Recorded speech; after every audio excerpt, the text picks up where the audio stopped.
పార్లమెంటులోని రాజ్యసభలో టీడీపీకి అసలు ప్రాతినిధ్యం లేదు.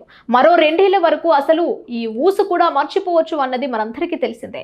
అయితే అక్కడ వరకు టీడీపీ ఆగక్కర్లేదు. ఇప్పుడే రాజ్యసభలో టీడీపీకి బలం వచ్చేస్తోంది. అదేంటని షాక్ అవుతున్నారా? అక్కడే ఉంది మరి ట్విస్ట్. లోక్సభలో బీజేపీకి తెలుగుదేశం పార్టీ ప్రాణవాయువు. ఎందుకంటే తెలుగుదేశం పార్టీకి చెందిన 16 మంది లోక్సభ సభ్యుల మద్దతు ఇక్కడ బీజేపీకి ఉంది. అలాగే జనసేన నుంచి కూడా 2 ఎంపీలు లోక్సభలో బీజేపీకి సపోర్ట్ గా ఉంటున్నారు.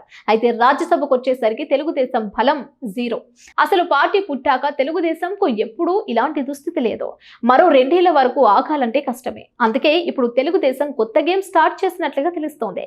రాజ్యసభలో వైసీపీకి ఏకంగా 11 మంది ఎంపీలు ఉన్నారు. ఆ పార్టీ ఎంపీలపై బీజేపీ ఆధారపడటం తెలుగుదేశం పెద్దలకు ఏమాత్రం నచ్చడం లేదట. అందుకే వారు ఫిరాయింపులు ప్రోత్సహించేందుకు సిద్ధమవుతున్నట్లుగా తెలుస్తోంది. ఇంకా ఈ 11 మంది ఎంపీలో చాలా మందికి 5 ఏళ్ల పదవీ కాలం ఉంది. ప్రతిపక్షంలో ఉంటూ పోరాటాలు చేయడం కష్టమే.